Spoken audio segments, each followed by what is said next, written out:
सुबह मुझे मिला बहुत बड़ा सरप्राइज़। मैं सुबह का काम कंप्लीट करके रूम के अंदर आई तो मैंने देखा कि काकू ने पूरे फर्श पर पाउडर गिरा रखा है।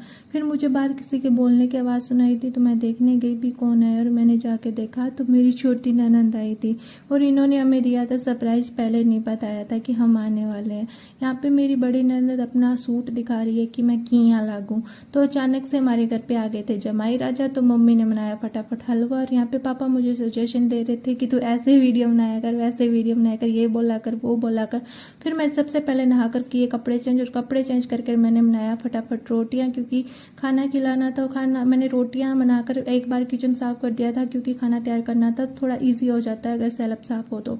फिर यहाँ पे कभी मम्मी बर्तन साफ कर रही थी, कभी मैं बर्तन साफ कर रही थी, कभी मम्मी कभी मैं, और साथ में हम कर रहे थे खाना तैयार। और खाना तैयार करके सबसे पहले हमने खिलाया हमारे जमाई राजाओं को खाना।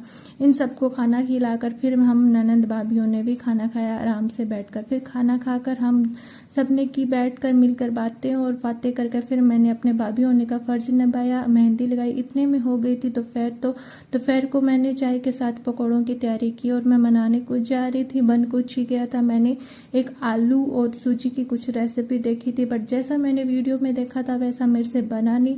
फिर मैंने और मेरी ननंद ने अपना ही कुछ नया रेसिपी बना ली। मैंने सोचा कि जो आलू और सूजी मैंने बनाए हैं वो तो कम से कम मैं ना वेस्ट करूं, तो हमने कुछ एक नया ही ट्राई कर लिया था, बट वो बहुत अच्छा बना था। और मेरी नंदे मेरे काम में हेल्प करती है, बाकी नंदों की तरह नहीं होती है कि आके बैठ जाती है भी सारा काम भाभी कर लेगी।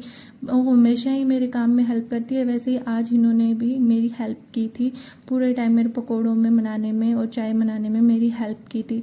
मैं यही कहूँगी कि भगवान ने भले ही मेरी ज़िंदगी में कुछ चीज़ों की कमी रखी है, बट मेरे को ससुराल की फैमिली बहुत अच्छी दी है। इन्होंने मुझे कभी फील नहीं होने दिया कि मैं इस घर की बहू हूँ। हमेशा मुझे बेटी की तरह ही रखा है, चाहे वो पापा हो, चाहे मम्मी हो, चाहे मेरी ननदें हो।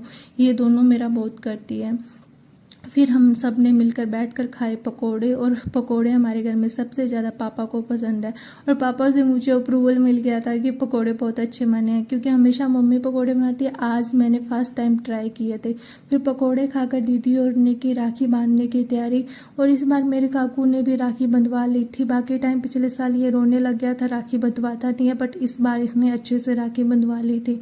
फिर हम सब दोनों दीदियों ने हमें राखी बांधी। वैसे तो रक्षाबंधन 9 तारीख का, बट बच्चों की छुट्टियां पड़ रही थी तो दोनों दीदी और अभी आ गए राखी बांधने के लिए। फिर सबने राखी बांधी, गुन्नू ने भी कीर्त को राखी बांधी, और फिर छोटे दीदी है वो तो चले गए थे, वो दिन ही आए थे। अगर आपको मेरे छोटे छोटे मिनी व्लॉग पसंद आ रहे हैं तो प्लीज़ लाइक एंड सब्सक्राइब।